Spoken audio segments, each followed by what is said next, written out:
jangan sampai kemudian anak cucu kita itu hanya mendengar bahwa dulu Bojonegoro pernah punya migas, pernah menjadi atau kabupaten dengan APBD yang lumayan tinggi, tetapi asas kemanfaatannya tidak kemudian bisa diterima oleh lintas generasi. Nah, harapan adanya dana abadi migas ini untuk menjamin pelaksanaan pendidikan bagi generasi kita dan generasi yang akan datang. Lebih dimaksimalkan lagi di sektor wisata. Bojonegoro potensi sebenarnya di sektor wisata itu.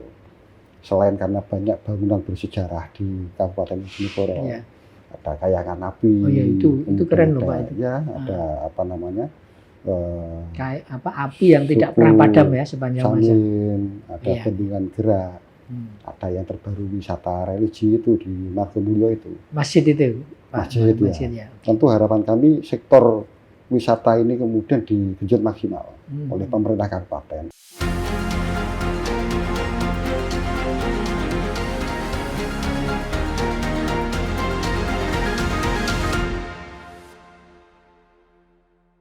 Assalamualaikum warahmatullahi wabarakatuh. Salam sehat dan salam sejahtera untuk kita semua.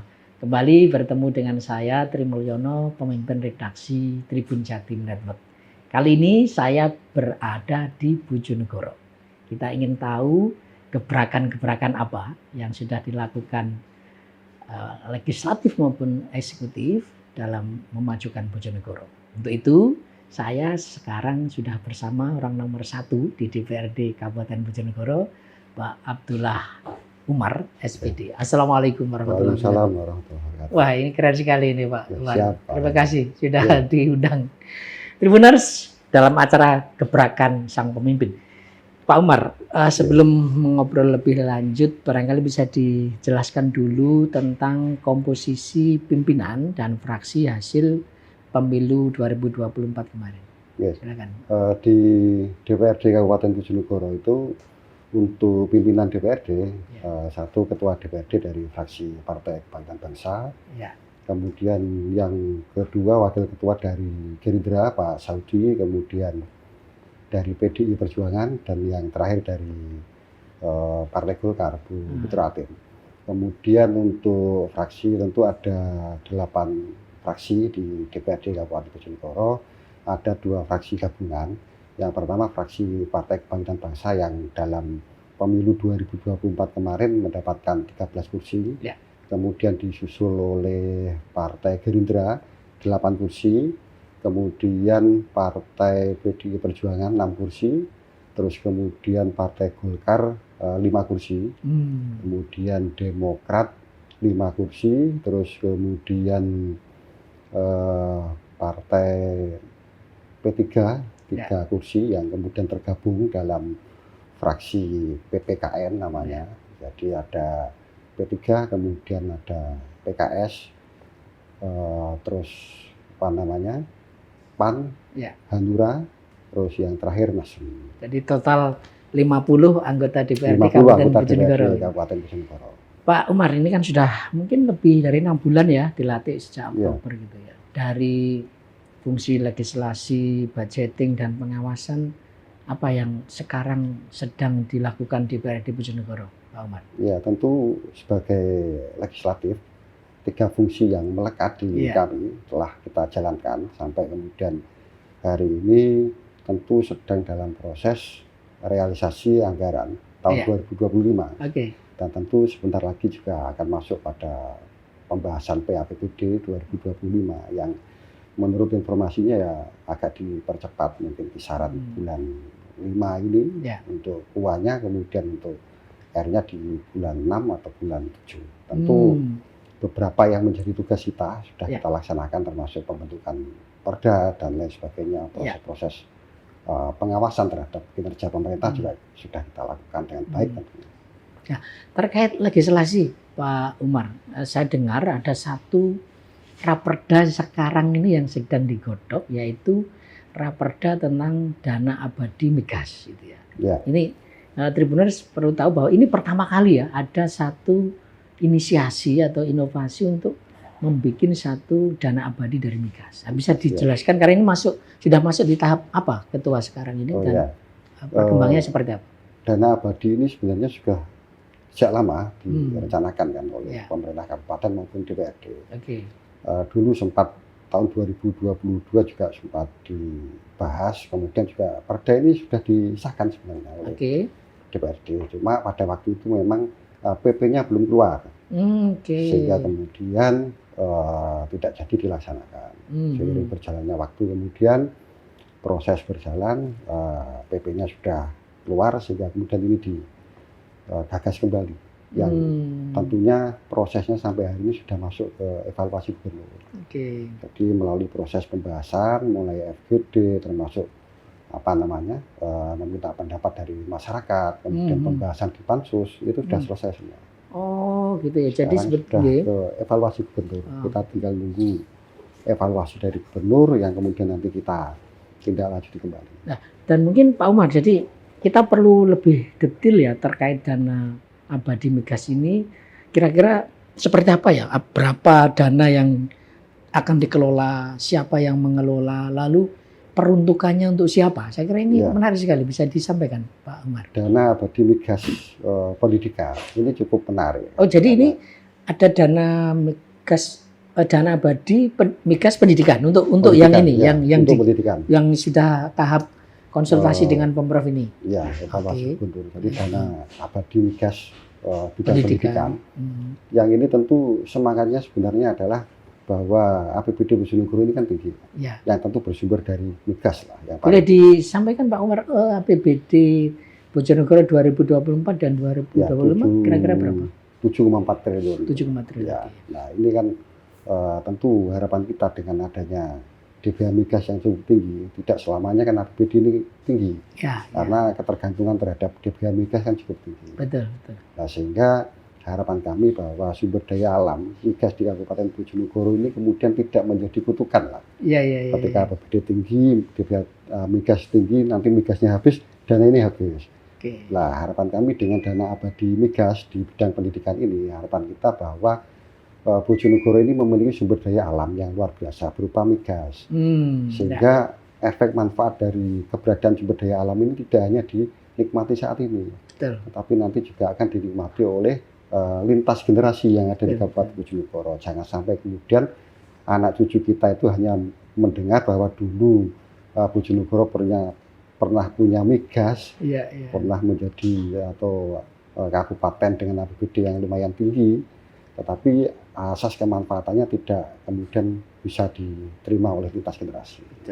Nah, harapan adanya dana abadi migas ini untuk menjamin pelaksanaan pendidikan bagi generasi kita dan generasi yang akan datang.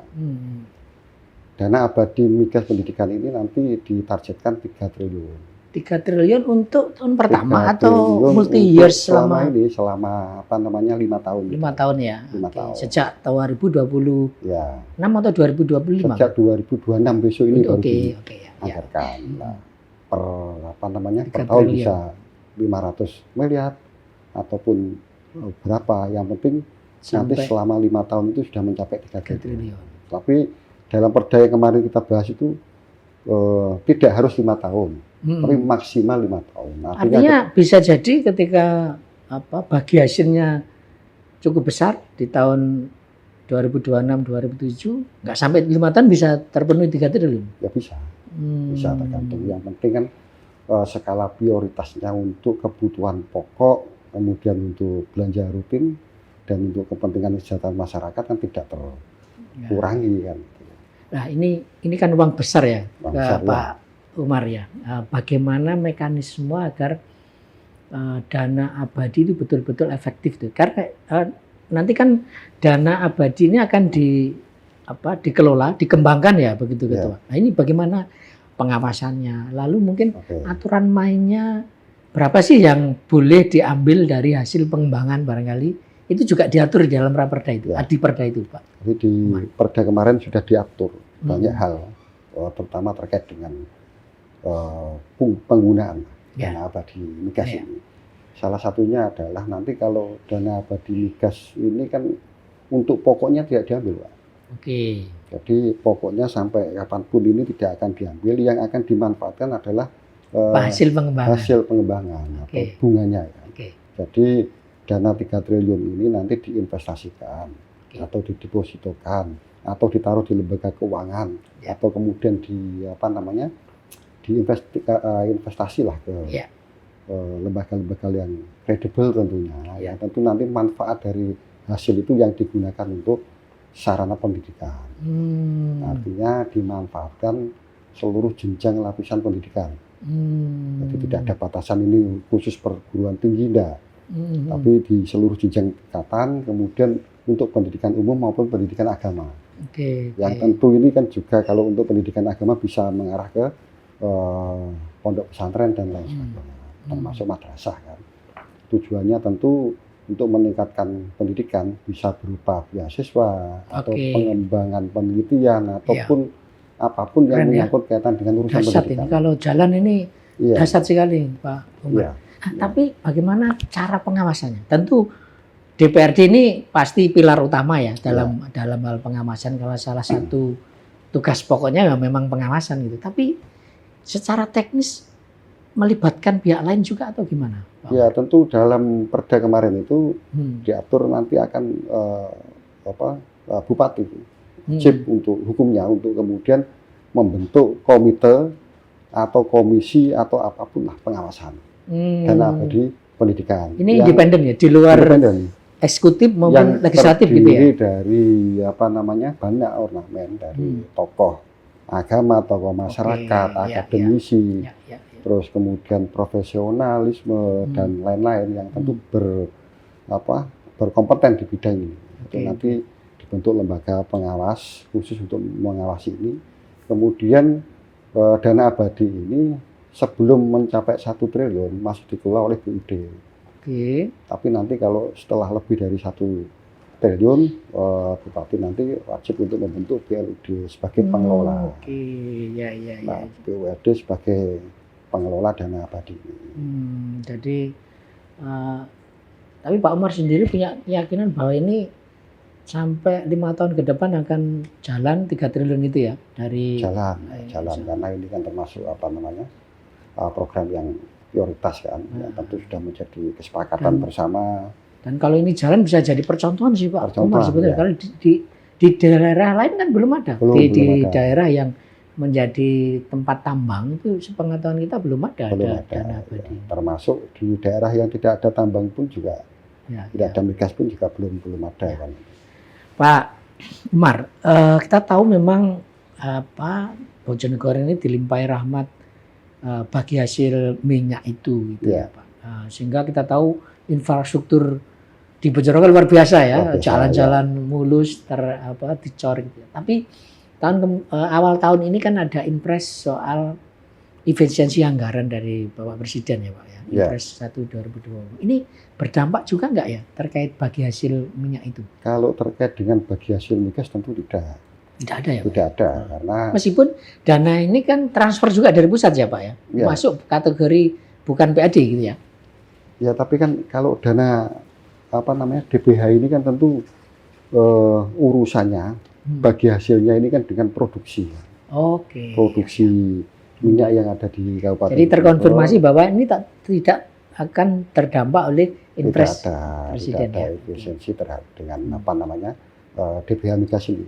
Karena seingat saya yang disampaikan Pak Prabowo itu Pak Presiden bahwa untuk efisiensi ini sebenarnya kan untuk DAK kan dana yang bersumber dari pusat. Ya, dana alokasi umum dan dana alokasi khusus ya, DAK dan DAU ya. Ya, sementara kalau DBH ini kan dana dari kita itu, dana dari kabupaten kan.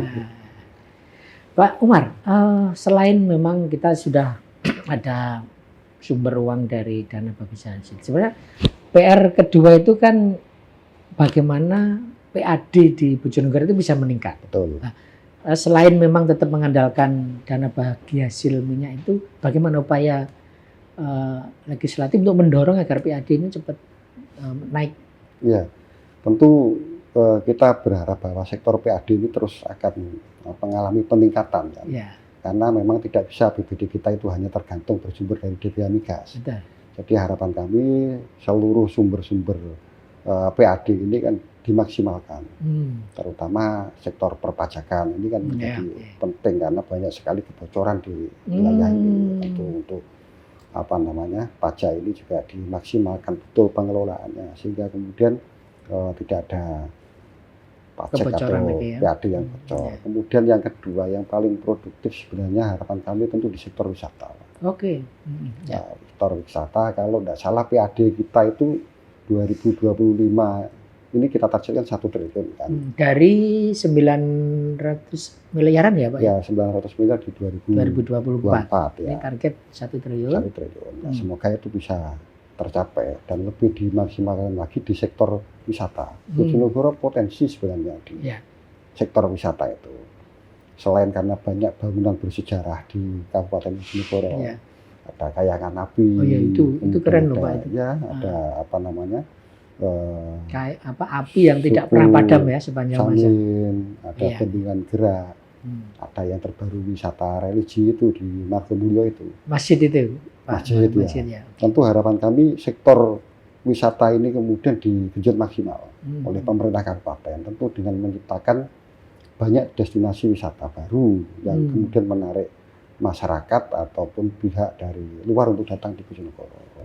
Bojonegoro ini kan sejak adanya migas ini kan tentu banyak orang dari luar kota yang hilir mudik di sini. Nah, harapan kami sektor wisata digenjot betul di Kabupaten Bojonegoro. Kalau pandangan kita sebenarnya memang orang datang ke Bojonegoro ini kalau kemudian hanya ke salah satu objek wisata itu memang kurang relevan dengan jarak tempuhnya yang jauh, dengan orang datang jauh-jauh dari sini hanya untuk menikmati, kan beda dengan kabupaten kota yang lain. Misalkan di Malang itu kan begitu orang masuk ke Malang itu orang sudah tidak ada kemana-mana. Tidak perlu kemana-mana. Cukup di Malang muter ini kan sudah 1 hari penuh maksimal. Harapan kami di Bojonegoro bisa dimulai di wilayah timur. Misalkan wilayah timur itu nanti dibangun destinasi wisata yang kemudian akan menarik wisatawan masuk ke Bojonegoro, terus kemudian di tengahnya lagi dibangun lagi, orang bergeser lagi sampai kemudian ke bendungan gerak, ke kayangan api. Jadi orang di Bojonegoro ini kan butuh banyak destinasi yang kemudian orang itu khusus datang wisata di Bojonegoro. Tapi catatan kritis DPRD sendiri apa sih yang kira-kira masih perlu ditingkatkan sih Pak Umar ya untuk mencapai tujuan itu ya? Kira-kira apa sih yang selama ini masih perlu ditingkatkan lah? Kira-kira. Tentu hari ini yang harus segera dilakukan fokus pemerintah kabupaten untuk menanggulangi sektor banjir. Banjir ini memang seringkali terjadi.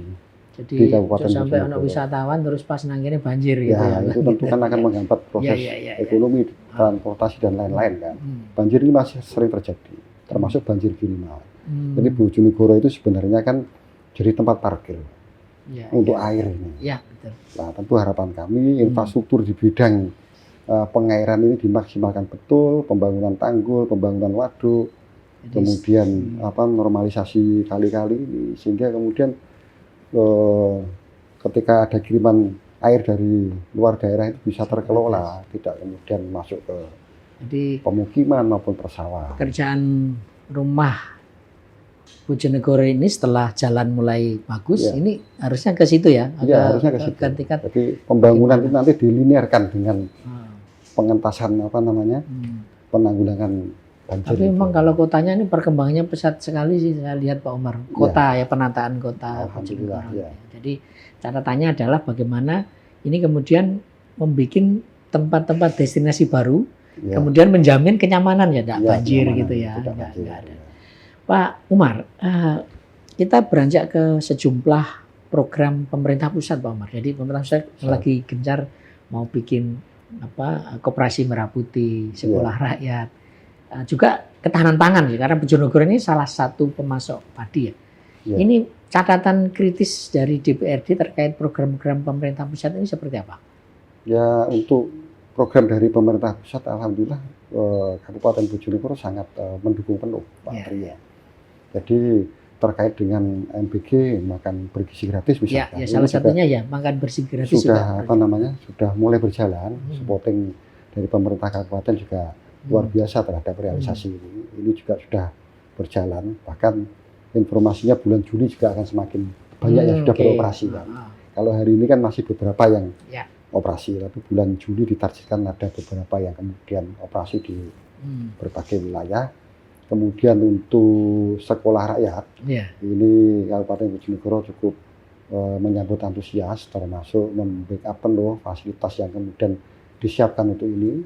Kita punya gedung Pusdiklat yang ada di Itu akan jadi salah satu tempat sekolah rakyat nanti. Itu nanti akan buat oleh pemerintah kabupaten untuk bikin sekolah rakyat itu. Kemudian Koperasi Merah Putih ini sedang dilakukan konsolidasi di berbagai pihak, di dinas, kemudian di desa-desa juga sudah mulai dilakukan sosialisasi sekaligus untuk persiapan lah Koperasi Merah Putih. Artinya program pemerintah pusat di Kabupaten Bojonegoro insya Allah bisa berjalan dengan maksimal karena pemerintah kabupaten sangat antusias untuk itu. Dan APBD-nya tadi ya besar sekali ya, itu saya kira bisa jadi dana pendamping juga. Gitu ya. Terkait ketahanan pangan, Pak Umar, bisa disampaikan apa sih yang masih jadi kendala sehingga apakah harga kemarin kan juga Pak Presiden Prabowo mewajibkan ya harga gabah minimal 6.500 di Bojonegoro sendiri seperti apa kemarin? Ya kalau kemudian Bulog memang membeli sesuai dengan itu. Sudah jalan berarti? Jalan perintah pemerintah dari pemerintah pusat. Cuma kemudian di lapangan ini kan juga masih banyak lah, masih ada informasi dibeli kurang dari 6.500, ada yang 5.200, ada yang 6.000 dan lain-lain lah. Tapi kan ini bukan Bulog yang membeli, tapi tengkulak yang dibawa atau orang-orang yang kemudian. Kita berharap adanya akses yang bagus masyarakat itu entah melalui kelompok tani atau gapoktan atau kelompok masyarakat yang lain diberikan akses yang lebih mudah untuk masuk ke Bulog. Oh gitu, oke. Jadi sebetulnya Bulognya jalan, tapi tinggal bagaimana tengkulak atau dari petani bisa mengakses fasilitas Bulog ini gitu ya. Yang kedua tentu gudang. Jadi Bulog kan juga memiliki keterbatasan dalam mengambil panen dari petani ini karena memang ketersediaan gudang penampung ini tidak ada. Sehingga beberapa waktu lalu kan juga sempat berhenti juga karena kapasitas gudang tidak memenuhi kan. Dan itu mungkin kita harapkan ketika nanti Koperasi Merah Putih jalan, itu salah satunya bisa bikin gudang mungkin bisa jadi alternatif itu, Pak. Koperasi Merah Putih ini bisa sebagai mediator lah ke Bulog. Pak Umar, kita tahu Pak Umar ini kan juga baru menjabat gitu ya. Di eksekutif Bupati Pak Wahono juga baru menjabat gitu. Dan kita berharap dan selalu kemajuan satu wilayah itu kan kalau legislatif dan eksekutifnya ini kompak ya, Pak Umar. Nah, bagaimana kiat Pak Umar sebagai ketua DPRD agar hubungan dengan eksekutif ini jadi legislatif tetap tanda kutip kritis gitu ya, tapi hubungannya tetap harmonis dengan eksekutif. Ya tentu kita berupaya secara maksimal agar kemudian komunikasi legislatif dengan eksekutif ini berjalan dengan baik. Dan nggak mudah ya Pak Umar? Ya tentu kan butuh beberapa langkah-langkah taktis lah. Salah satunya adalah bahwa kemudian kita harus komunikasi secara rutin itu pasti. Terus kemudian komunikasi ini juga harus secara terbuka tentu, kemudian secara intensif, dan tentu harapan kita kedua belah pihak maupun eksekutif maupun legislatif itu sama-sama mengerti posisinya masing-masing. Jadi legislatif harus menghargai eksekutif dengan kewenangannya melaksanakan program, kemudian eksekutif juga harus menghormati legislatif sebagai pengawas dalam pelaksanaan program itu. Kalau dua-duanya komunikasinya bagus, rutin dilakukan, terus kemudian saling menghargai porsinya masing-masing, kewenangannya masing-masing, saling menghormati, saya pikir akan berjalan dengan baik. Jadi kuncinya itu komunikasi. Lalu saling tahu posisi, menghargai gitu ya. Saling menghormati. Tapi sejauh ini Pak, 6 bulan, paling tidak 6 bulan setelah pemerintahan baru ini, bagaimana? Ya cukup baguslah komunikasi antara legislatif dengan eksekutif yang sudah berjalan selama 6 bulan ini. Komunikasi cukup sering lah, termasuk intensif, rutin dilakukan. dan yang paling penting itu tadi lah. Harus ke depan ini harus sama-sama menghormati dan menghargai kewenangan masing-masing itu. Itu yang kita. Pak Umar, ini yang terakhir kita harus mengakui ya masih jadi momok di aparat kita ini kan soal kasus hukum, Pak. Nah, bagaimana ya agar DPRD ini nanti 5 tahun ke depan berakhir husnul khotimah, tidak terjerat kasus hukum dan korupsi? Adakah kiatnya biar ini tidak menimpa anggota DPRD Bojonegoro, Pak? Ya, tentu kita sudah mewanti-wanti pada saya secara pribadi maupun seluruh anggota DPRD agar kemudian berhati-hati dalam melaksanakan tugas maupun tindak tanduk perilaku dan lain sebagainya. Ini lebih hati-hati. Terus kemudian yang kedua tentu disiplin. Harus disiplin, kemudian transparan, terbuka terkait apapun, termasuk kejujuran terhadap pribadi masing-masing terkait dengan salah satunya misalkan melaporkan LHKPN secara rutin, terus kemudian menyampaikan sumber-sumber pendapatannya secara jelas. Itu harus dilakukan karena apapun kita selaku pejabat pemerintah ini kan juga harus memberikan contoh kepada masyarakat. Jadi kalau anggota DPRD itu semuanya lah, tidak hanya DPRD, kemudian tahu dengan tupoksinya masing-masing, kemudian mengikuti kode etik maupun tata tertib di DPRD. Saya pikir hal-hal yang tidak kita inginkan tidak akan terjadi. Yang penting disiplin, kita berhati-hati dalam melangkah dan lain sebagainya. Jadi kuncinya itu sebenarnya kalau jalan sesuai peraturan ya insya Allah aman lah kira-kira begitu. Tapi ya, itu terserah masing-masing orang ya kodanya. Baik Pak Ketua, ini yang terakhir saya kira Tribunal perlu tahu juga ya tentang profil Pak Ketua. Ini di luar ini boleh diceritakan dulu sekolahnya di mana, lalu kuliah di mana sampai kemudian berkarir di politik dan sekarang menjadi orang nomor 1 di DPRD. Siap.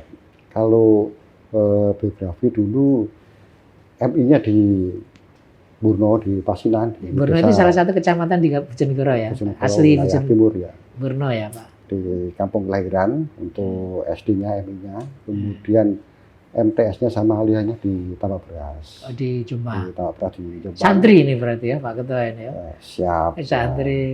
Santri tenanan nih ya.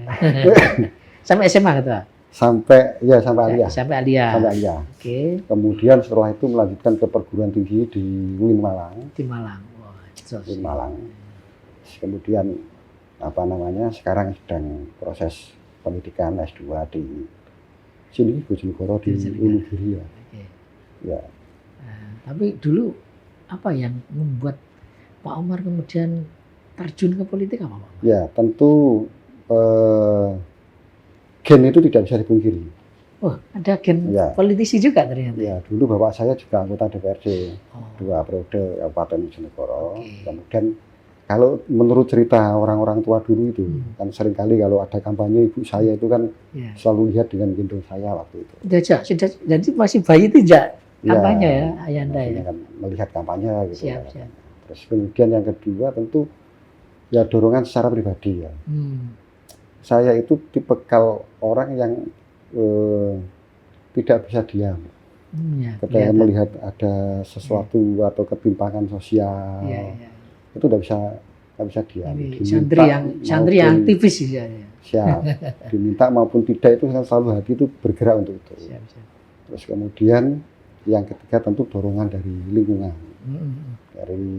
Kalau di Burno sana dulu dari para kiai, para sesepuh ini yang kemudian harapannya mendorong agar ada generasi muda yang kemudian bergerak di bidang politik, karena rata-rata dulu itu kan politisi rata-rata kan tua-tua gitu. Iya, betul. Sehingga kemudian para tokoh-tokoh, para kiai kemudian termasuk salah satunya mendorong untuk kemudian terjun ke. Itu waktu pertama kali terpilih anggota DPRD tahun berapa dan usia berapa Pak Umar? Tahun 2014. Pemilih 2014. 2014 itu sekitar ya 30 berapa itu ya? Masih muda lah. Iya, 30. Kalau tidak salah 33 atau 30. Berarti sekarang masih Sekarang 43. 43.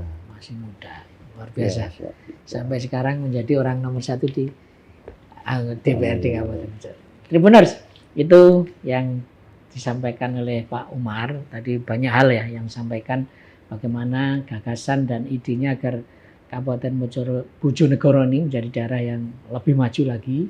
Dan tadi juga Pak Umar menceritakan bagaimana kemudian terjun ke politik, mudah-mudahan menjadi inspirasi untuk Tribuners dan pemirsa Harian Surya dimanapun berada. Saya Tri Mulyono, mohon undur diri dulu. Terima kasih, sampai ketemu dengan tokoh-tokoh selanjutnya. Saya akhiri, wassalamualaikum warahmatullahi wabarakatuh. Salam sehat dan salam sejahtera untuk kita semua. Download Tribun X sekarang, menghadirkan lokal menjadi Indonesia.